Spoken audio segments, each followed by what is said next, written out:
punch, not above our weight. We have to punch, not below our weight. We have to increase our weight and punch the post. ये हमारा सिद्धांत है, हम घर में घुस के मारेंगे।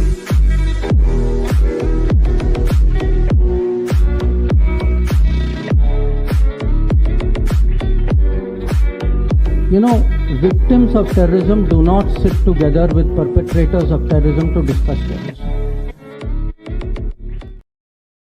Namaskar, Jai Hind, Jai Bharat, and welcome to Dev Talks. This is Abhijit. We have with us Mr. Abhijit Chavda from, of course, the Abhijit Chavda channel. This show is being done on both the channels, so please like, subscribe, and support both the channels. That's very critical. Thank you, sir, for time, and let's have a great discussion. As I said, I gave Abhijit Saab a very simple this thing. He said, "Yaar, kya baat karni hai?" Main kuch nahi. We'll do around the world in 60 minutes or kya? Yeah, so Namaskar, thank you for Abhijit. having me on the channel. Thank you. My pleasure. Let's start. कहाँ से शुरू करें यार? Let's start with the action zone. Article action zone is the Indian subcontinent. So let's start with there. Post Operation Sindoor, Pakistan trying to do something funny here and there and this and that. Asim Munir was called. Fair enough. Today, interestingly, and this is just a theory, I'd put out a video about 10 days ago and I said, Pakistan was asked to sign the Abraham Accords. Acha. Right? That's what I thought. I said, yaar, Okay. Asim Munir ko wahan bulana for what? I want to use you for India. I want to... it doesn't make sense. That can be done by some lowly Defense Department, State Department guy. Trump doesn't need to. What does Trump want? I said his last legacy was Abraham Accords. He wants to push that. Fair enough. Today he gives a statement and he says a lot more countries will join the Abraham Accords. Okay. So what do you think? Yeah, that's a good point you're raising. How many countries initially have signed the Abraham Accords? I think it's Israel, it's Saudi Arabia, UAE, it's who Bahrain, else? Bahrain, UAE, okay. Bahrain, Sudan. Sudan was forced into signing it for IMF money. Tisk, hint. So Yeah, so I mean, there's a lot more nations in the Gulf region who Trump would want to join the thing. The Abraham Accords is obviously about the Abrahamic nations, that's the Gulf and West Asia nations. What about Pakistan? I don't think he would really want Pakistan to be part of the Abraham Accords. So then the question arises, why did Trump call Asim Munir all the way to the White House and give him the honor of having lunch with him? And he tried to trap Mr. Narendra Modi also into meeting with Asim Munir, but Mr. Modi was well aware of Mr. Trump's, his tricks. So Mr. Modi made sure that this did not happen. But the question really is obviously about Asim Munir. Why did Donald Trump give Asim Munir the honor of being hosted by Trump at the White House and having a personal lunch? I think it has more to do with Trump's personal business empire than to do with India. Of course, we know that Pakistan is a very important linchpin for the US and for China at the same time, as a counterbalance to India, as a nuisance for India, as something that can keep India off balance when required on demand. So that utility is there. Pakistan has the utility. But Trump, if you look at his... Sorry? It's available all the time on a phone call. It's available all the time. Yes, absolutely. It's a mercenary nation available on demand. Ask us, we'll do it. But the thing is, Trump has a business empire of his own. And if you look at his Truth Social account, he often, does some marketing. So he's trying to sell something or other. He recently was selling perfumes, some sort of perfume brand, which he has come up with. So he's the president of the US, but he's also using the position of the president to push his business empire and to expand his business empire. So recently he was on a visit to West Asia, and he did multiple business deals there. He also got a huge gift, huge bribe, $500 million jet plane. But when it comes to Pakistan, his business empire has big plans for Pakistan. Pakistan is a nation that we know is always on the verge of bankruptcy. That's well known. But it's also a reasonably large nation with a lot of resources, mineral resources, natural resources. There's oil, there's gas, there is rare earth elements, and so on. And the Trump empire is investing in these things. They are investing in oil and gas. They're also investing in rare earths, and they're also investing in the cryptocurrency scene in Pakistan, which has suddenly appeared out of nowhere just a few days before Trump and his company signed an agreement with various stakeholders in Pakistan. So if you look at the cumulative amount of money that is on the table, or the cumulative value of the resources that are on the table, it's in the range of about $50 trillion, and Trump wants to ensure that his business empire has first pick of all of this. So he is investing. He's personally heavily invested in Pakistan. No other nation will allow someone like Trump to just to come in and plunder as much resources as he wants.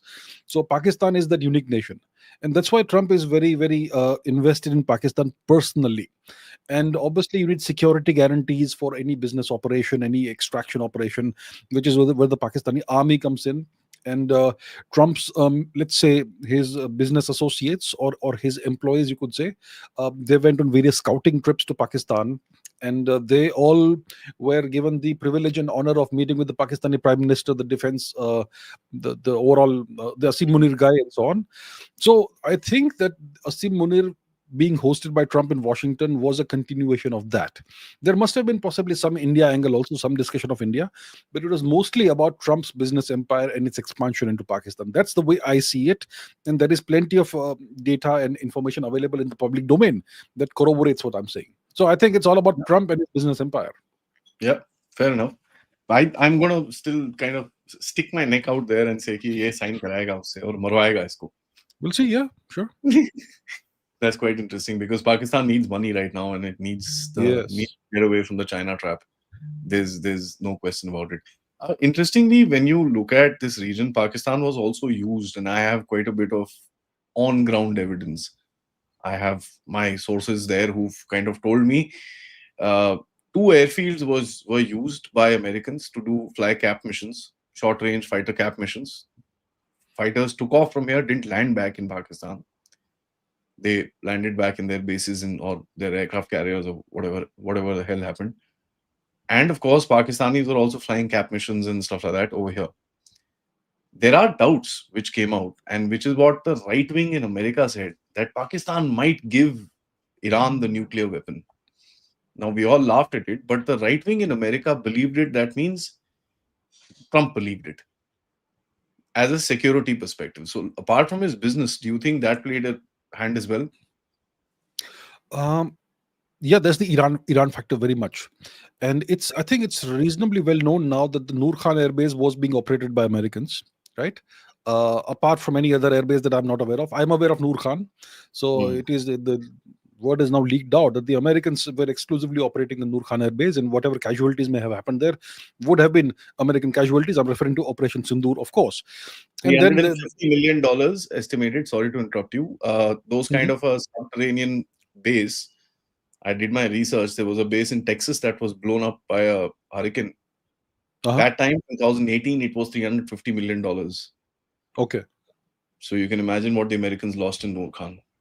Oh, definitely, right. And also, it now becomes increasingly clear, I think, to anybody who has a functioning brain, that the Pakistani nuclear deterrent also is most likely American nukes on loan. So Pakistan is clearly a US asset. It also does dealings with China, and Pakistan is very strategically located, as we know, between Iran and India, 2 nations that the US has a lot of interest in. And yeah, so it would not be unusual or unimaginable to see aircraft taking off from Pakistani air bases and landing on US aircraft carriers, or maybe even if they have long legs, then they may even go to bases in West Asia, which is not very far away from the Western subcontinent. So definitely that angle is there, and obviously it is possible that Trump may perhaps have known about Israel's in advance about Israel's plans to attack Iran, possibly, maybe not, perhaps, depends. But when it comes to keeping an eye on Iran and the activities there, Pakistan is very useful, especially Western Pakistan. So all of these factors do play a role in the cumulative utility that Pakistan has for someone like the US president, for the United States. And so I would not be surprised that aircraft have been observed taking off from Pakistani bases and landing on US aircraft carriers in the Western Indian Ocean. Not surprised. What's your opinion about the war in you know, Iran and between Iran and Israel, because I mean, is it a phase one done? Both of them got hurt. They want to kind of rearm, so they both said, "Okay, fine, let's back off. Let's rearm and fight back again." Or is it a long-lasting peace forever and ever and ever, as Uncle Tapu is selling it to us? By the way, I call Trump. I call Trump Tapu. So Okay. I don't think it's a long-lasting peace by any means. I think there is already a subterranean war going on. It's gonna have multiple dimensions. It's gonna have allies, or like the West calls them, proxies. Maybe the Houthis, maybe various militias in Iraq. There could be a cyber angle. I think there's gonna be a non-conventional kind of war, asymmetric war that's gonna continue between Iran and Israel and various other allies. What's my view on the war that just happened, and Trump says that he has resolved it? I don't think it's resolved. To resolve a war, to end a war, you have to resolve the core issues. The core issues remain. Now, the way I would see it, the way I would analyze this is, I would ask myself, the war was initiated by Israel. It was not initiated by Iran. The Israelis started this. So the question you have to ask yourself is, what was the objective that the Israelis had in mind that would constitute victory for them? So we have to look into the mind of Mr. Netanyahu. And Mr. Netanyahu, as we know, he has been facing all kinds of troubles at home, domestically. There's this corruption case, two corruption cases that he is facing. And he's been trying to reform the judiciary. That's been facing a lot of blowback from the common people of Israel. So he's on very shaky ground right now, and the corruption trial was postponed for a bit because of the war with Iran, and there's also the Gaza factor. So the question is, what is it that Israel wanted? In my opinion, when they started the war, they would have wanted a complete denuclearization of Iran, and also on top of that, they would have loved to have a regime change in Tehran. Less than that, what's the point of doing whatever you did, right? And even the Americans got involved in this, and they launched bunker buster bombs on Natanz and Fordo and where not. But there's been no leakage of radiation, which means that what they sought to achieve has not been achieved. I mean, there's been multiple intelligence reports from the US that said that at most the Iranian nuclear program has been set back by 6 months, 3 to 6 months. It's not something that's been obliterated. So it looks like Israel has not got what it wanted. It's not a victory for Israel. They suffered a lot of damage, which obviously the media is being managed and it's kind of being hidden. But a lot of, you could see so many strikes by the ballistic missiles and other missiles of Iran on Tel Aviv and Haifa and other cities. You also had tremendous strikes on Iran as well. So I'm not saying that it's one-sided. It was both-sided. But Iran showed some resilience. If the Americans had gotten fully involved, then Iran would have been defeated, no question. But the US chose to simply drop the bunker buster bombs and then say that we are done, and now it's ceasefire time. So how do I see the war? I think nothing has progressed. Nothing has happened. Israel has achieved nothing, essentially. They have not achieved some great victory. They have been hammered a lot.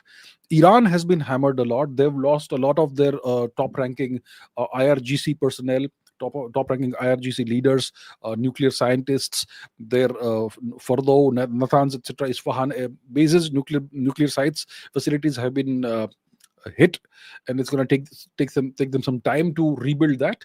I think their nuclear program is still more or less intact. It looks like, Mr. Trump was foreshadowing his strikes on Iran for at least 2 weeks, and Iran got the time to take all the materials and equipment out of all these nuclear sites, which we saw in satellite images. So Mr. Trump, it looks like he did not want his Iran to be defeated, and he did not want their nuclear program to be destroyed, despite whatever he's been saying in public. Yeah. Was it Trump or the military-industrial complex who still wants to keep sending weapons in that region? It could be that could be the case. Yeah, sure. So if we still have a Iranian nuclear threat, And if we still have the tensions in West Asia, then they can keep on selling weapons and arms to all the nations in the region. The other nations, the hapless UAE, the hapless Saudis, they want calm in the region. They want to focus on their development work and progress and whatnot, infrastructure development and expanding their economies. But you have the situation going on. So overall, the way I see the war is that nothing really happened. Both sides took a hammering, for sure. Um, there was no significant change in the situation in Iran. They have neither been denuclearized, neither has the regime been changed, and I think there's been a rallying effect among the population. There's a significant amount of percentage of the Iranian population that doesn't really support the regime in Tehran. But when the nation came under attack from Israel and US and everybody, I think there was a rallying effect, and people came out on the streets and they supported the government Yeah. because it was That Iran always and was under happens. threat. Actually. That That always happens. Yeah. So there's been this rallying effect, and I think the regime is stronger than before, actually. So that's how it's gone. And from our perspective, we don't want a regime change in Tehran. I mean, if you have a regime change in Tehran, you will have two Pakistans to our west. Because if there's a regime change, it's going to be a pro-US regime, which will take us back to the days of the Shah. And the Shah was very, very strongly anti-India and pro-Pakistan and pro-US. So I think from our perspective, we have excellent relations with Israel, no question about it. But we also need the balance of power to continue to exist in the region the way it is. And for that, Iran is very important. We don't want a repeat of 2003, in which the balance of power was totally changed in West Asia. So that's how I see the war. I think Israel has not won a victory. It's actually been rather, I'm sure Mr. Netanyahu would be actually very unhappy with the way things have gone. Actually, I've been saying this very, very often. Your military objectives were not clear. You went in with one thing and you came out with another. That's not how you win wars, or that's not how you conduct military objectives. And that's the mistake that you saw happen in Gaza. That's the mistake that you saw happen with Russia. And that's the mistake we didn't make. I mean, we went in with, no matter how much the extreme right in India was screaming and shouting to stop the ceasefire and not let it happen and continue with the fight. But you knew what you had to achieve. You finish that and stop back, because there's always another day. Live to fight another day.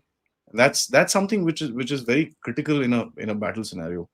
I've learned that pretty hardcore as far as this is concerned. And one lesson from Op Sindoor was basically that when you look at, I agree with you that Israel could not kind of achieve quite a bit. But one thing it did achieve, and that is a regional, I won't say submission, but I can't really find another word for it, towards the might of Israel and America put together. Right? It's the US might. It's not Israel's might. Yeah, I mean, that's US. Israel is the extension, right? It's the 51st state. Or maybe the other way around. Yeah, fair enough. But one thing that was also achieved is air superiority over Iran. Yeah, and that is difficult to kind of just, negate. It's not easy to just get in air defense weapons, switch it on and start off with your air defense. And that's the same thing I'm saying for Pakistan as well. I think that was one thing that was achieved through this war, which probably was a very minute tactical objective, but that did get achieved. No question. They did achieve air superiority over Iran. It looked like it was uncontested air superiority, which is a huge achievement over a nation of Iran's magnitude and size. Then the question we have to ask ourselves is what happens going forward? Because see, now there's a pause in the fighting. And now what happens is Iran realizes what its weaknesses are. I've even heard reports that Iran's air force has been decimated, right? Those ancient saber jets that they had or whatever. So the question is, and F5s, yeah. So the question is now what happens? Because see, Iran is a vital component of what the West calls the Russia-China-led axis, in which you also have North Korea. So Iran has been supplying Russia with the Shahed drones, and they've been supplying Russia with other things as well. And Russia and China both, it is in their interest that Iran continues to exist and Iran remains strong in West Asia. So now the question is what happens going forward? If Iran falls, then China, the cheap supply of energy that China is getting from Iran, that stops, and Russia stops getting whatever it's getting from Iran, and you need an ally like Iran in West Asia. So then going forward, it may be the case that Russia may be tempted to supply Iran with weaponry. I've already heard that some Sukhoi, some variant of the Sukhoi fighter jet is going to be supplied, is going to be sold to Iran, They and cancel that actually. They cancel they that, and cancel now that, they was it? want to. Yeah, they want to get into the Chinese J10Cs. So yeah, I see. Okay, because, so I think so. Chinese are Iran just will need something. So Iran is going to need something. It yeah. cannot continue to exist in the state that it is right now with no credible air defenses. So I think there's going to be some development along these lines, possibly. Let's move north. There's a vulnerability, another one, and I kind of put across this point very clearly, because when you look at the Americans, they talk about this rimland, heartland, and they've got that thing very clearly in their head. Yeah. And the next target to me in that, of course, can be South China Sea, but I also see another variant in the game of Iran, which is Azerbaijan. And if you know, recently there have been tensions between Iran and Azerbaijan. They found that Israeli drop tank in the Caspian Sea. So there's that tensions. Iran has given some conditions to Azerbaijan to kind of meet. Otherwise, there's going to be consequences. The Azeris are, fighting up with Iran, okay, but they're also fighting up with the Russians. And they've threatened the Russians that, oh, you get out from our region and this and that. So, it's a very weird thing. And it does seem like India took a very, very smart decision to go from the east of the Caspian as well, have an alternate for the INSTC from the east of the Caspian, because it sure does feel this sector is going to have trouble going forward. What do you think about the Azeri, Armenia, Iran, Turkey, that whole confusing sort of a affair there? Will there be some kachra? Open a second front? So the Caucasus region is almost as confusing as the Balkan region, almost, right? All these little nations with all these ancient blood feuds and the consequences and legacy of the Ottoman occupation and so much more. So on the one hand, we have Azerbaijan, this little nation that is to the northwest of Iran. And then we have Armenia, this extremely ancient culture, civilization that in the past, even Azerbaijan was part of that, present-day Azerbaijan. Now, the Azeris are Turkic people. They speak a Turkic-related language.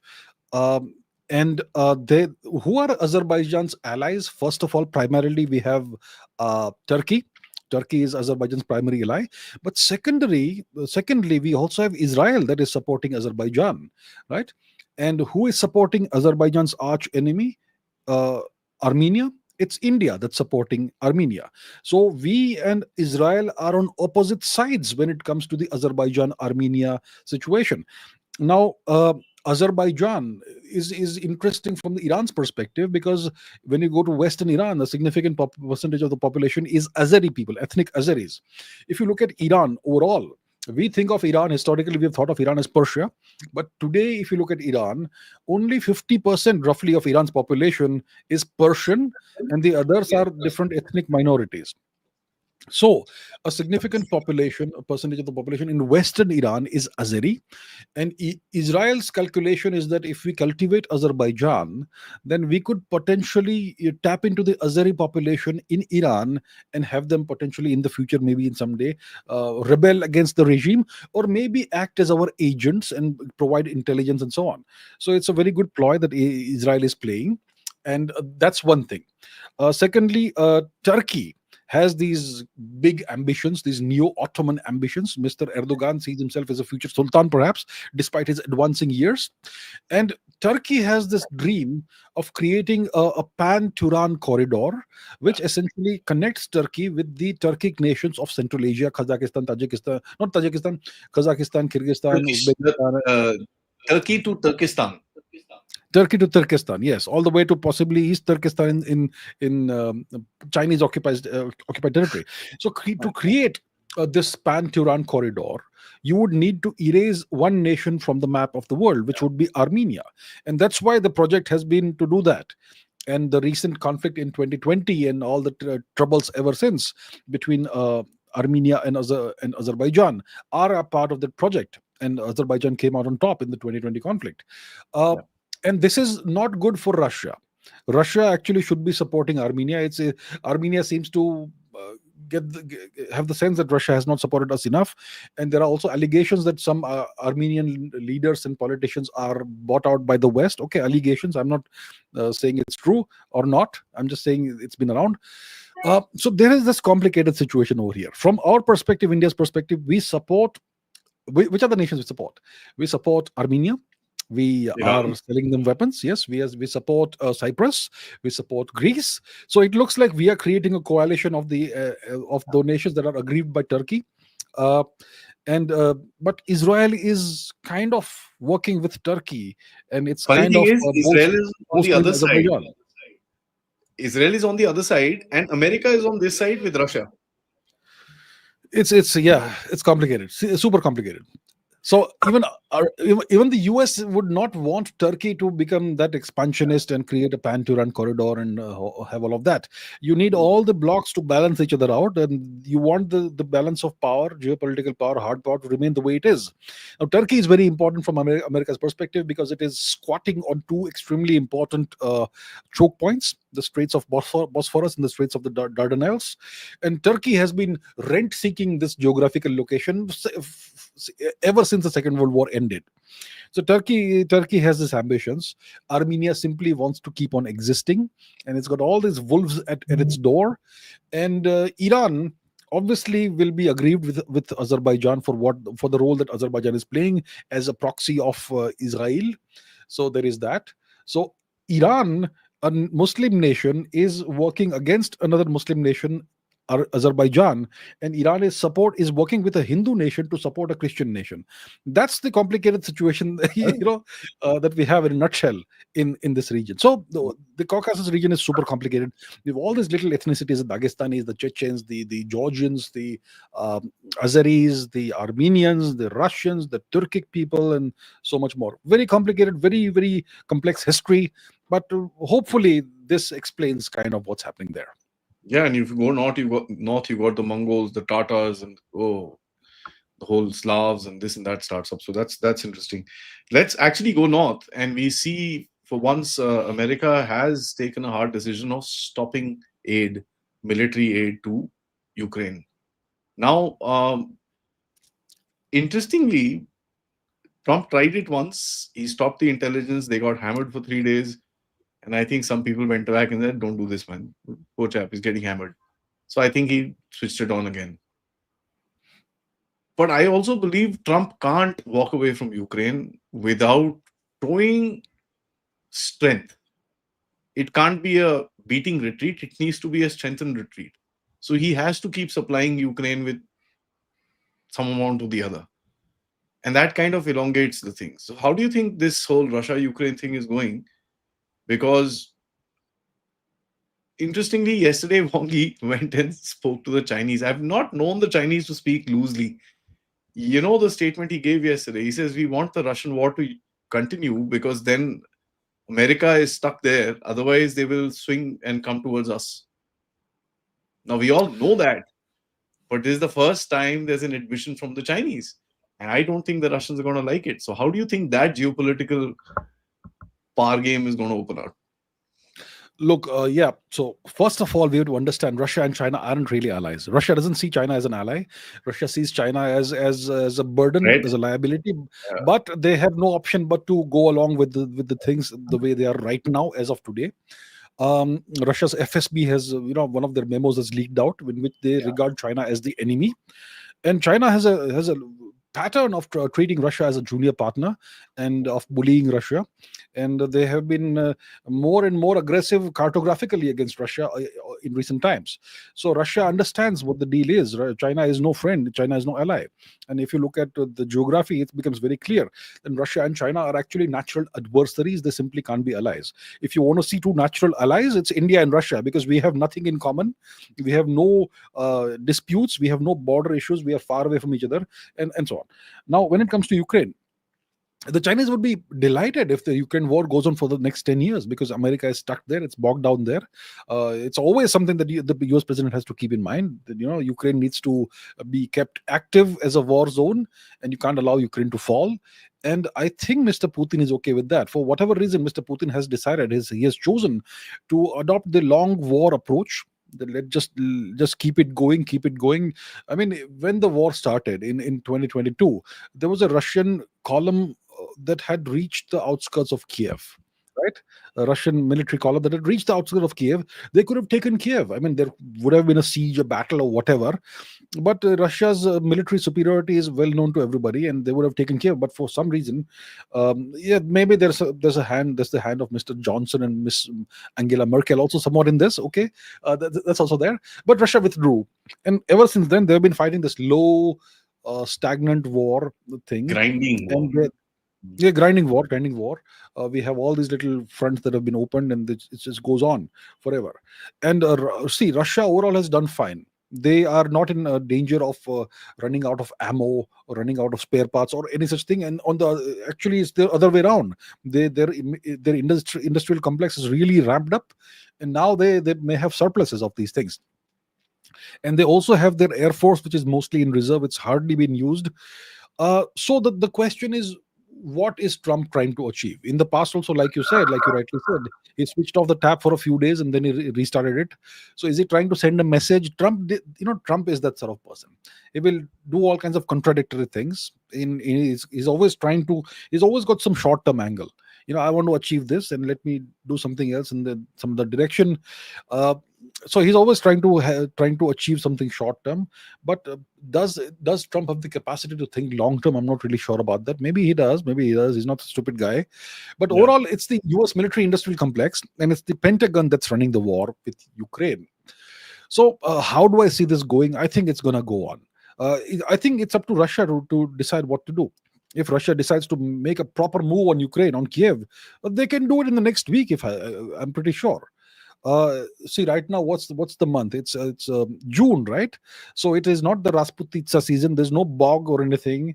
The ground is hard, and if you want to make a move on Kiev or any major Ukrainian city, you can do it in a few days. And Ukraine, look, their manpower has been really decimated. They have old guys fighting now. All their young men are gone. So the question is, how long does Ukraine keep on fighting? But you would also think about the fact that the US is invested in Ukraine from the minerals deal perspective. $500 trillion worth of minerals Ukraine has, and the US wants that. These figures are just so humorous. That's not funny. I know. Whatever. India, who has the third largest reserves in the world, is just about $2 trillion. But Pakistan, which falls ninth on the list, is $50 trillion. $50 trillion, yes. So these are all numbers that pull out of their backsides, essentially. Okay, the West. I mean, if you look at the nuclear arsenal figures that they have, India has 170, Pakistan has 160. What did they come and inspect? How do they know India has 170 nuclear weapons? How on earth do they know how many nukes the Chinese have? This is all something that is what it's all bump. What do you call in Hindi? Man ghadat, numbers. Absolute bump. I mean, it's in open records that India has been making 5 to 7 nuclear weapons a year constantly, and it's actually increased a little bit post Modi Sahab came in. It's open. Look, if you really want to talk about nukes, you have to estimate, and you can do this actually rather well. You have to estimate how much fissile material each country has, and based on that, you can make some educated guesses. But you can't simply put out numbers that inke paas itne nukes hai. I mean, we have mined only 94,000 kgs of nuclear uranium in the past 10 years only. So that should tell you. Yeah, some of it goes to the nuclear reactors as well for electricity, but 94,000 kgs. Interesting. We are also exporting some stuff. Oh yeah, fair enough. Mm-hmm. When we come to America, let's talk about Uncle Tapu. Taco the Tapu and whatever. There's too many names for him. But I think there is a method to his madness. If you read his book, which I did recently, the Art of the Deal, he says what he's doing. I don't know why people are so shocked. I make fun of him. I love it when he cracks out, and it's interesting. But when I look at when I look at this game, he always escalates it to 300 degrees. Then he'll bring it down to 0. Then he'll take it up to 250. Then little bit. He's basically not trying to get 50-50. He's trying to get 51-49. And he calls that a win. How do you think he's going to go forward doing this stuff? Because he is getting results in certain areas. He's raked in $121 billion as far as tariffs is concerned in the past 3 months. His bills are getting crossed off. He's able to kind of fight off all these damn protests. The Democrats are in shit. The Europeans have backed off. The Canadians have backed off. He's able to get results. So what do you think he's trying to do going forward? What is he going to do? Well, I mean, what there are Trump failures is as well. doing. Let me say this before people call me a Trumpophile. There are failures as well. The guys made big mistakes as far as people is concerned. Look at Elon Musk and this and that. He doesn't know how to handle all that. So there are failures as well. So yeah. So first of all, when it comes to Elon Musk, I think it's an ego issue. Elon Musk yeah. is way more successful than Trump, a way bigger billionaire. I mean, the world's richest man. Where is Trump on the top 1,000 list? I'm not sure if he's there. So there's an ego issue, right? I mean, Elon is much younger than Trump, and yet he's achieved so much more. So there is that. Now, when it comes to Trump and his agenda and whatever he's doing, I think he is simply carrying out the task that has been given to him by what we call the Ghera Rajya, the deep state, the people who really run the US. Look, it was not possible for him to win the election without having agreed to be on board with what the agenda of the deep state is. We know there is a deep state. There's this power center somewhere in the US or somewhere wherever it is that controls the nation, and the nation keeps running no matter who's in power or not in power. Like we had the last 4 years of Biden and Kamala, who were both incompetent, but the nation was fine. So we have a deep state, no question about it. And Trump is simply carrying out their agenda. The agenda seems to be to reconfigure the world. So right now, what the Americans are doing, what Trump is doing, well, so to say, is that he is imposing some burden sharing conditions on his allies, on the US vassals or US assets, which is the EU, the NATO nations, and other nations. More burden sharing. You until now were paying less than 2% of your GDP for the upkeep of NATO. We were shouldering the entire burden. Now it's time for you to ramp it up in the next 10 years to 5% of your GDP. So this is going to accelerate the industrialization, the defense industrial complex of Europe. And it's gonna, there's gonna be an arms race essentially. So Russia will also have to ramp up its things, and yeah, the world is militarizing. So that is one thing he has achieved. And look, if it was simply his own whim, then nobody in NATO would have agreed to it. But obviously, clearly, there is weight behind what he is saying. There is an unseen weight, which is why, and see, when it comes to NATO, if you are a leader of a NATO nation and you go to the NATO summit, I suppose you will have a handler assigned to you, and the handler will whisper sweet nothings into your ear, and you will be told how you're expected to behave. Obviously. So I suppose all of these NATO leaders, so-called leaders, elected leaders, they have handlers, somebody to handle them, and that's how it is taken care of. So that's why there was very little resistance in NATO to Trump's agenda. In the past, when he was president for the 45th time, the 45th president, there was a whole different approach to Trump. Nobody took him seriously. Nobody took him seriously at all. This time, everyone's taking him seriously because he's on board with the agenda. So the agenda is to completely reconfigure the world. Now, even the US allies are not being spared when it comes to tariffs. So there is that, and nations like India, we still have this 9th July deadline, right? Which is not too far away now. It's just a couple of 3-4 days ago, 5 days to go, I think, for the 9th of July deadline. So he's trying to reconfigure the world through him. The deep state is doing it through him. So we are seeing a bifurcation of the world order. On the one hand, we have the Russia-China-led bloc, which is also North Korea and Iran. On the other hand, we have the rest of the nations, the Western nations, the ones that typically are called the free world, and they are going in a different direction. And then we have the global south, which needs to perhaps make a choice at some point in time. I think India is already being pressured to make a choice. And so that's what he is doing. I think he is simply acting as a conduit for the deep state's agenda. And I think he's going to be pretty successful at what he does, what he tries this time around. This time around is going to be pretty successful. Last time he had very modest objectives. He wanted to build a wall. That was his great dream. I want to build a wall between the US and Mexico. This time there's no talk of a wall. This time he's rampaging across the world and reconfiguring the world. So I think he has been chosen to do. People don't realize that, and the kind of attitude he's showing to people. It's basically he's trying to reestablish the hegemony that Biden lost, right?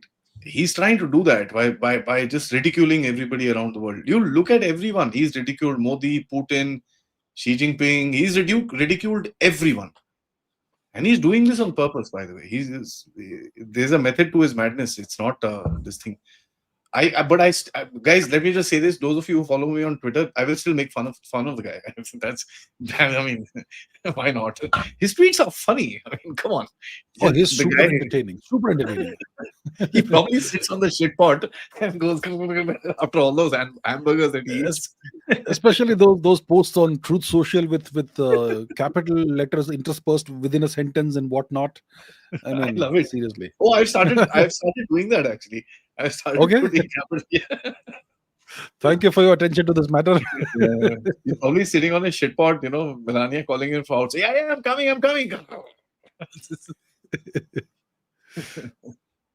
So, and when I kind of see, because let me ask you one global question and then we'll kind of get into the audience as well. You said resetting the world order, right? Which is a multipolar world, which is pretty much acceptable to the powers that be also. You can see that within the recent Bilderberg conference that they had. They have kind of accepted it, and there is a balance that people are trying to create and adjust to it after that. There are two questions in this world: which way Russia sits and which way which way India sits. Right? Whichever way India sits, global South will kind of align. Whichever way Russia also sits, a large number of the global South countries will kind of align with itself, and that's the position we are in today. When you look at Russia, do you think Russia has been offered Ukraine was in exchange of Iran? Because Iran, in the back in the 90s, and if you read books written after the Grand Chessboard from what's his name, Brzezinski, a lot of people came up with this theory that if you want to kind of choke China, you get Iran, right? Do you think that there is that deal so that the Americans can settle out Iran, put Iran into some sort of a place where he's vulnerable enough, not done, but vulnerable so that he can't stand with China the way he would isolate China from all its kind of so-called allies and then go after it? We can see North Korea has flipped. Pakistan is flipped. Russia, okay, there's an offer. India will not go towards China. The only antagonist that you had in the room was Iran. Now you've kind of dealt with him. To what extent? Well, you know what? We'll probably figure out when the game goes forward. And he also has pressure points, as we discussed, Azerbaijan, Armenia. So you can get Iran busy if you want to. Right? So do you think the Americans will be more agreeable to a Russia-India sort of a opposing bloc? I won't say opposing in the sense this thing. That's why you don't see them saying too much for the BRICS after they broke Brazil and South Africa away from it.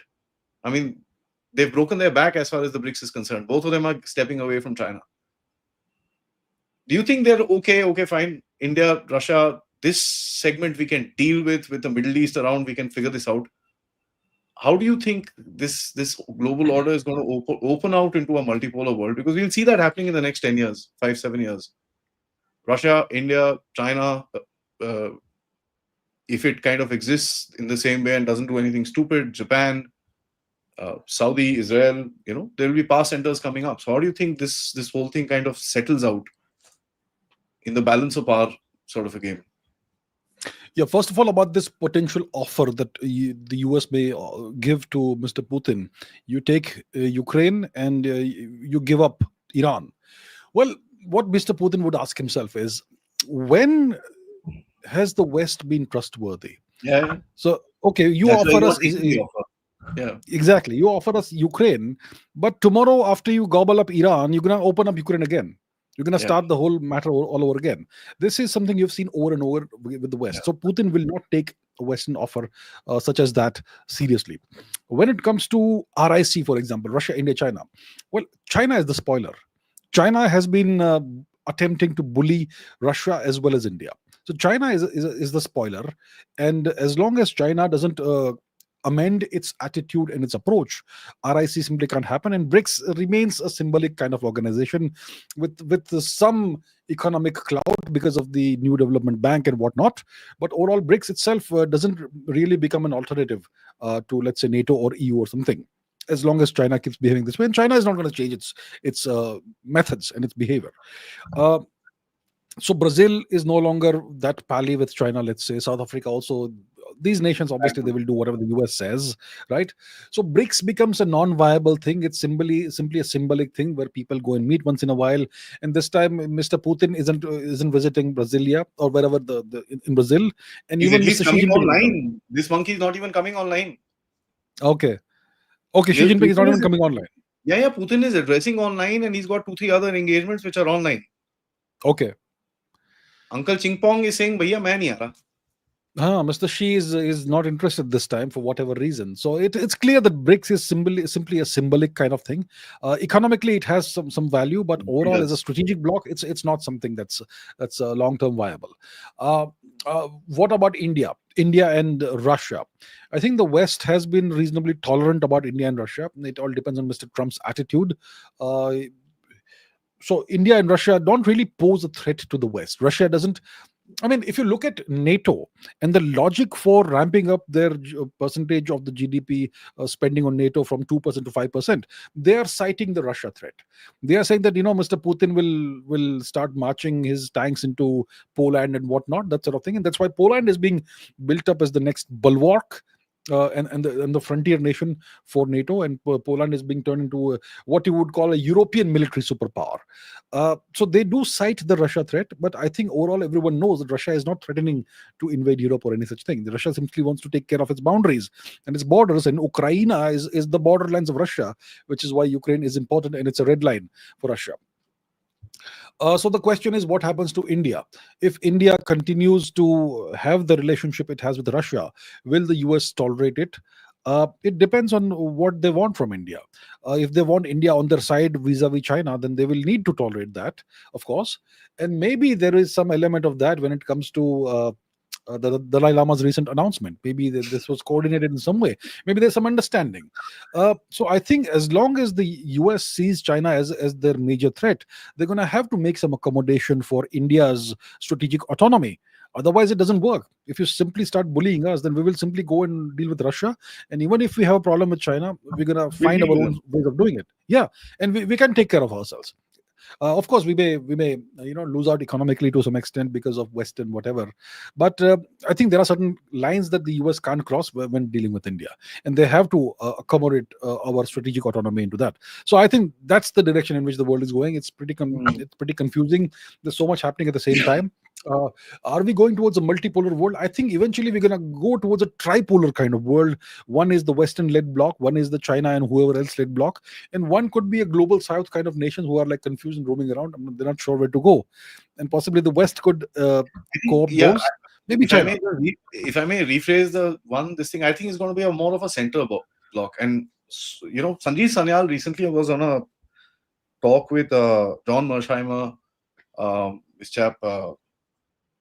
I'm sorry, it's missing me out. It was a foreign minister of Hungary, John Mersheimer. There was a chap from China, and there was a guy from Liz Truss. And he kept mentioning that there is a third pole, and there is a while to get there. Right. So that's interesting. What do you think? So the third pole could be the global South, right? If the global South can get its act together and come together and under some sort of leadership. So if it can only happen if India becomes the leader of the global South. I don't see China wanting to be the leader of the global South. China wants to be a superpower. I don't see Russia wanting to play the role of the leader of the global bloc. Russia has its got its own problems to deal with. I think India could be the leader of the global south, and it could be very beneficial for India in a lot of ways if we can take these nations together and all grow together. So I think it's possible if India decides to, formally or quasi formally take on the leadership of the global south. Right now Prime Minister Modi is on a visit of multiple nations of the global south, so maybe we are seeing something, some of this happening. There's a lot of goodwill towards India from all these nations that we don't really think about. All the African nations, none of them has an issue with India. All of the other global south nations, Southeast Asia nations, the Pacific region nations, they all have a pretty good amount of positive outlook towards India. It's only the European and Western nations that have an issue with India. So overall, I think India should really leverage that. We should. It can translate into votes when it comes to United Nations resolutions. It can transfer into all kinds of cooperation and resources that we need, and so on. So I think it could happen if India takes the leadership. Yeah, and it does seem to be Mr. Modi's current. I think he's building up to a massive summit sometime end of this year. It does look like it. The kind of countries he's visiting, the African Union presidency, that whole thing with Ghana and all these. Ghana is a bloody huge powerhouse as far as Ghana, Nigeria. These are economic powerhouses. Oh, absolutely, yes, African powerhouses. Yeah, they are upswinging powers, and they're going to be extremely powerful going forward. And again, the CARICOM, the outreach to Brazil and Argentina is very interesting because they're trying to form that South American Union there. So if you're able to, I actually take your point. That's a very interesting point. If you're actually able to negotiate all that stuff to create, I'm not saying an alliance, but I'll take what you're saying forward, but a maintainable partnership, right? A partnership of interests. Like, okay, let's meet here. We don't meet here. That's fine. But let's meet on these certain interests. I think there's going to be there's something to it, and I think Definitely. That's a very interesting point. So you can actually divide the global south pretty easily into, I would say, the Eastern global south, the African, and then the South American sort of this thing. The Latin American, Caribbean region. Yeah. So Eastern, you can take up your, and Modi ji has been focusing quite a bit on these Pacific Island nations and stuff, PICs. Indeed. Yes. So we are the first responder there and this and that. So one thing we can actually figure out what's happening in this. I take your point. That's a very interesting point. It's a good opportunity for us to kind of open out our supply chains and open out our exports and stuff like that. China is taking a big beat as far as all this is concerned. Right. So guys, let's get into questions. My request to everybody, yaar, koi like shake dabao जोर से, ठीक है? Like dabao, subscribe karo. Please support both the channels. Very important. And of course, share this with your friends and families and whoever you think should follow these kind of talks. I try my best to get Abhijit Saab on the platform at least once a month. I love having these conversations, open-ended geopolitics. Yeah, बस इधर से start करते हैं, ऐसे घूम के वापस आएंगे, So it's interesting to actually go through there. Although we couldn't cover China too deeply, probably we'll have another talk sometime and cover up China as well. So guys, like, subscribe, and of course support both the channels. All the details should be there in the descriptions of both the channels. So please help us out. And here we go. Let's take questions. Prabhakar ji, thank you for becoming a member. Grok, thank you. Is something hidden about Subhash Chandra Bose? Why is the government not declassifying it? Look, I am not an expert on Subhash Chandra Bose, but I would say, Anuj Dar is, Chandrachud Ghosh is, and they have written extensively about this, and I think there's a lot of truth to what they're saying. So, yeah, it's a slow burning candle, guys. Let me be very clear. They'll not extinguish this that fast. They will do it extremely slowly. Kshatriya Ball, thank you so much for your contribution. Project Smiling Buddha, thank you so much. Says always good to see you both together. Thank you. God bless you, sir. Okay, let's see. Gladiator, thank you. Thanks, Adi, for your reply on shape of urban development in Viksit Bharat. I would like to know Chavda's opinion as well. All right, I'll share it to him. Let's see what he has to say as well. He's written a small paper and sent it to me, so I'll share it with you. Interesting thoughts. Amanjol Bhai, thank you. He says, AC Bhai, thanks for yesterday's geostrategy episode. It was mind-blowing. Do you think our military strategies have enough confidence now to take up the Tibet issue? Operation Sindoor played a part? I think Operation Sindoor gave us a very good idea of the way our our assets work in an actual battle. So a lot of our defense equipment is now battle tested. We know how it works, and the same equipment will, if there's an engagement with China, be used along the India Tibet LAC. uh, I think our military strategists have a lot of confidence when it comes to the Tibet issue also, and I think China obviously has a lot of infrastructure across to the north of the LAC, but I think we have also caught up a lot with China. Our BRO, Border Roads Organization, is working day and night, whether it is raining or snowing or whatever weather, and we have done a lot. And our military capabilities are, at least in this sector, the India Tibet border, I think we are well matched with China, and we may have a lot of tricks up our sleeve, because the Chinese positions are very exposed, and even if they dig bunkers and whatnot, it's not hard to find out where they are hiding. So I think we have a lot of confidence when it comes to the Tibet issue, and if there is a military conflict, I think we could actually end up coming out on top. Yeah. I'd add to what you said. Looking at our Yeah. tactics in Sindoor, I called it semi-decapitation. Right? So why? Because you basically paralyze them. Yeah. Right? So Chinese need to think about that. And I'm sure they are. I'm sure they picked it up. No, especially what we did to the air bases and all that. It could happen the exact same way in Tibet. They have just a few air bases. Air bases is fine. Trust me. I mean, Rahim Yar Khan, by the way, they've put out another NOTAM till the 18th of July. Okay, it's still okay. Still down. But that apart, the site we hit in Noor Khan, which is the C4 center underground, that paralyzed them. I have evidence of them trying to dump all the data into Masroor, which didn't go by. They lost a lot of data in the middle. Their flight was out. Their flight setups were out. They were blind. And you know how they're controlling their airspace today with the leftover radars? There are about 6-7 of them left over. And they're flying AVACs through the day, up and down. Acha, to make up for the shortfall of radars, huh? Okay. They have a serious challenge as far as air defense is concerned. Amanjot Bhai, once again, thank you. Namaste, Adi Bhai. Having two of my favorite people on YouTube screen is great. Oh, we should expect more to happen in the... Should we expect more to happen in the northeast now? Is that what you're asking?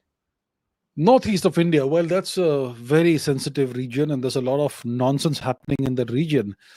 Yeah, so the northeast, what you're talking about is obviously Manipur, right? The Biden administration started what we call Project K, Cookie Land for Christ. This project to create a new artificial nation, Cookie Land, Christian nation, out of parts of India, out of parts of Manipur, Mizoram, parts of Bangladesh, and parts of Burma. Has that project been shelved under the Trump administration? We're not quite sure. I think there's still a lot of nonsense happening in Manipur. The invaders still haven't left. I mean, there's lakhs of foreigners who have taken over half the territory of Manipur. Sorry? 1.21 lakhs. Latest estimation by the government today. Oh, the government estimation. I can assure you it's more than that. No. This is Assam Rifles and all those guys who've come out. I've checked also. 1.21 lakhs is what they're saying. I would say it'll be more than that. No, these are the guys with hands. Yeah. And you can still see that they have this endless supply of ammunition and arms. It's still going on. So yeah, that's an open issue. I think the government of India needs to find a way to resolve this at the earliest, because it is our people who are suffering, and foreigners who are thriving. Kundanji, thank you. Thank you for the information. Our pleasure. MPC Saab, thank you. He says the estimated mineral wealth in Pakistan is between 5 to 8. You said 50. Arey bhai, kisi ko nahi pata yaar. Wohi to bol rahe, third largest. We are the third largest mineral holder in the world. And they say, oh, India is just about 2 to 3 or 4 trillion dollars at max, at best. Okay. Then Pakistan is... So... I mean, I don't buy these or vouch for these figures. What do you think? Look, the figure I gave was not just the mineral wealth, it's also the oil and gas resources and whatever else resources. People need to pay a little bit of attention. Yeah. Apart from that, the interesting part is that all these are in Balochistan and Khyber Pakhtunkhwa. Yep. Good luck getting Yeah. Earthly things. Thank you, Abhijit ji. Great insights. If World War III is due this decade, where would the epicenter be? Well, first of all, we don't want to see World War III ever. But if look, if you want to ask about the epicenter, you would ask yourself, what are the big flashpoints today? One flashpoint is Iran. Ukraine. The other flashpoint is Taiwan. Apart from that, look, India Pakistan is not a global flashpoint. Okay, even if nukes are used, it'll be the end of one country only. India China once again is not a global flashpoint. And when it comes to West Asia, Israel and Iran, once again it's not a global flashpoint. It will be bad for the world's economy and so on if Hormuz is closed and so on. But overall, I think there's only two flashpoints right now that I can think of. One is Ukraine, one is Taiwan, and China is obviously ramping up the pressure on Taiwan right now. So Grok, thank you. Israel said 200 jets sent in Iran. US airmen involved? 100%. I would not think so. I would not think so. No, not like there, but they were. Who was doing the refueling? Americans. The Americans had refueling tankers between Israel and Iran every 500 kilometers. You mean over Iraq? Over Iran. Okay. Okay. I would not imagine that there would be American airmen over Iranian airspace in those Israeli fighter jets. Yeah. But the entire refueling was being done by the Americans. Well, of course, the Americans will have to provide that service. Man, Kishore, do they pay them for that? Kishore ji, thank you. Possibility of India using the next Dalai Lama to further interest in Burma, Lanka, and assimilate Shankaracharya's to Tawang headquarters. Look, we are not using the Dalai Lama issue to further interest in Burma, Lanka, and assimilate whatnot. This is simply a matter of Tibet sovereignty, and the fact that the Dalai Lama has now announced his clear plans about his reincarnation, it essentially raises the Tibet issue again. It once again raises the Tibet issue to the status of it raises the status of Tibet to essentially that of a disputed territory, because we are essentially straight away challenging Chinese sovereignty over what happens in Tibet and with respect to Tibetan culture. So I think it's a great step we've taken. It's nothing to do with Burma or Thailand or Sri Lanka or any other thing. May I add? Please do. For a long time since 2020, everybody said use the Tibet card. This is how you use the Tibet card. This is how you use it. Right? You've not come out and said anything, but you've put across that hashtag disputed. So yeah, you can keep doing Kashmir, Kashmir, Kashmir.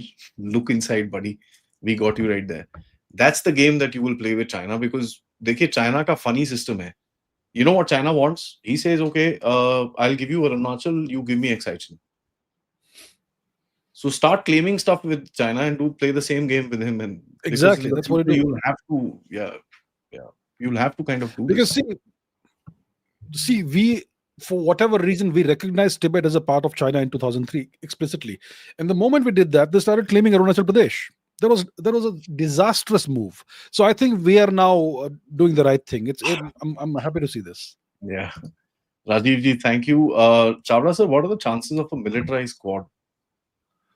A militarized Quad? Well, it will all depend on China's attitude and approach.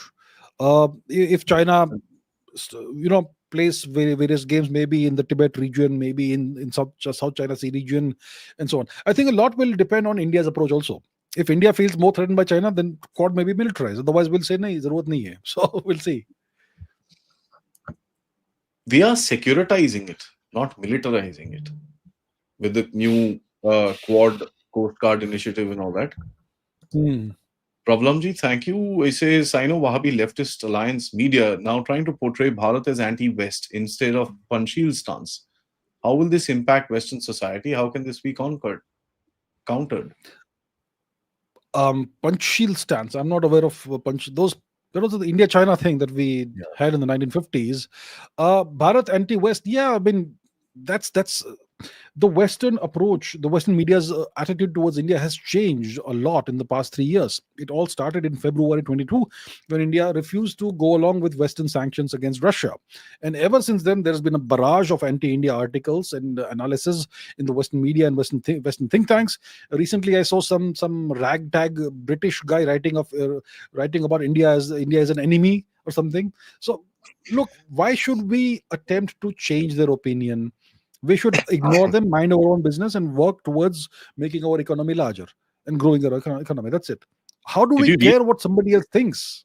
To Did hell you with read them. that article? I Telegraph. haven't read the article. No, Oh I man, haven't. it's so funny. You should. You should. It's really funny. Okay. Amazing. I hear that he calls Mr. Modi President Modi in the article. That's Yeah. how he wrote that. Yeah. That's what I'm saying. It's really Idiot. funny. You should read it. Grok, thank you. Beneficial for India next time, Republican or Democrats? Doesn't make any difference. Doesn't make any difference. The US has its own approach towards India, and whether it's Republicans or Democrats in power, it won't change. Might I, if you don't mind, may I Please disagree a do. little bit? Why? Because the Democrats are too far left. I prefer these guys still. They are monkeys, but they're predictable monkeys. Those guys, they play. Oh, yes. Well, let me once again disagree. Yeah, wo, this, that. It's just. So if I don't you compare the approach of the Biden administration towards India with that of the Trump administration It was towards a little India, softer, yeah. yeah. But of course, the Biden administration did one terrible thing, which was Project K, Cookie Land for Christ, which obviously could offset everything else that Trump has done. क्या बात कर रहे हो, man? The entire administration was out to get Modi's bloody victory down. 303 to 240 was done under him only. Yeah, true. Yeah, that too. Yeah. So the US aid and this and that was getting a little. It was getting a little crazy. Shikharji, thank you. What do you think about the recent articles coming out of the West branding India as enemy country? We saw one We from just the took UK. that. We just discussed that. Yeah. Thank you so much, sir. Kshatriya Ball, thank you. What is the plan with? What's the plan to deal with stealth fighters? Normal missiles don't track due to low RCS. I'm a DCS fan. How do you deal with stealth fighters? Well, you have to develop technology that can either detect them, or you have to develop those giant radars that tell you that there's something out there, but you don't know exactly where. So you have to find a way to deal with it. Otherwise, you end up in the same position as Iran, where you have these B-2 flying over you and dropping bombs, and you have no idea what to do. So you have to develop some technology to deal with this. I'm sure technologically it's possible to It is. detect them. It Yeah. is. See, because stealth is just not radars, right? The rest of the emissions that the aircraft gives out is still there. You've got radio, Yeah. you've got radars, you've got heat, you've got light, you've got a whole lot of other kind of The electromagnetic spectrum, you have to leverage that essentially. So you have to have L band, F band, B band, all sorts of radars. Like we are building up L band and VHF radars so that you can get different spectrums and you can cross match and put it into your ISCCS to try and see what is there. And that's where, if you remember, the Indian Air Force proudly claimed one time that we spotted a J-20 in Ladakh, in Tibet. So that they shouldn't have said that, but in any case. They should Grok, thank you. If those Turkish operators died, means data they collected from Indian ADS pattern is also destroyed in the blast. I suppose it means that, yes. Yeah. Kshatriya Ball, once again, thank you. I like this name. I think he's from your channel. He was Okay. that. Yeah, I love this name, by the way. He says, "Hi, what's the plan to deal with?" Okay, I think we took this up. We took that, yeah. So this came as a repeat. Sarvani, thank you for gifting a membership. Geopolitical Dubai. I love this name as well. Thank you so much. Just a couple more, bro. Even before Pakistan, Iran nuclear operations was secured by Russia thanks to the underground tunnels. Some people say that. I'm not sure about this. The 400 kgs of uranium that is missing, people say it's gone to Russia. Some people say, I don't know. Putin had offered to take Iran's uranium, right, in order to satisfy the Western requirements for a denuclearized Iran. So Putin had offered that, actually. So I don't know, maybe. What's the real reason behind the F-35 staying in India for so long? I think there's something fishy. I'm not sure what it is, but maybe it's a spying operation of some kind. Maybe they've got sensors inside the aircraft. We are not allowed to open the aircraft despite it being on our soil. Maybe there's that. Maybe who knows what else. But with one aircraft, not that possible. Yeah, it's we also have systems. So, so what do you think is the deal? F-35. Why is it here all 20 days now, I think? To my mind, yeah, I think it's the Brits embarrassing the Americans.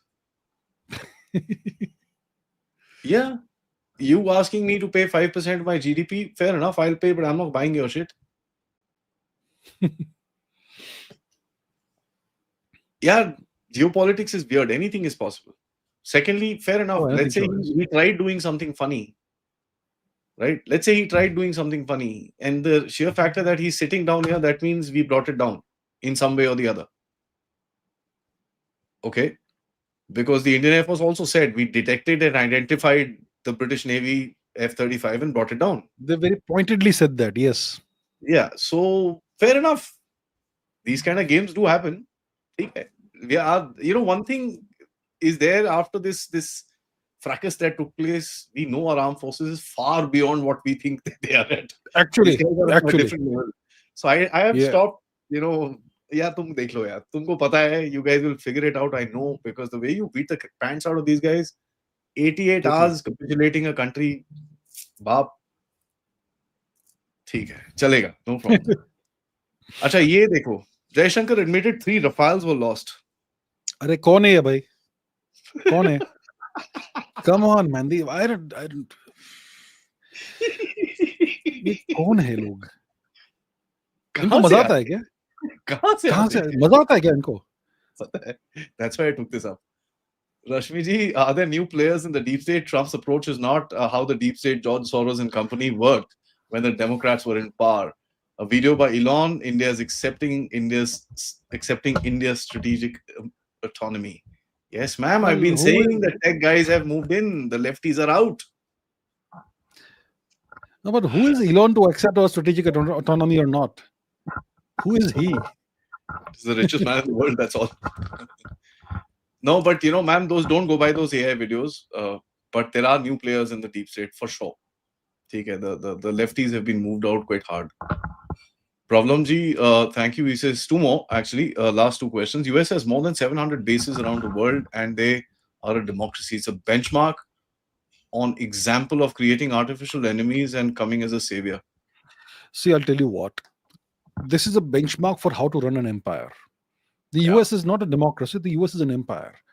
It pretends to be a democracy. It's got 2 parties. It's a 2-party system. It's a 2-party state, which is one step above North Korea and China, which are 1-party systems. And when it comes to the US parties, they both have the same foreign policy, same everything else. It's a uniparty system. And it doesn't even matter who the president is. The nation is run. It's managed.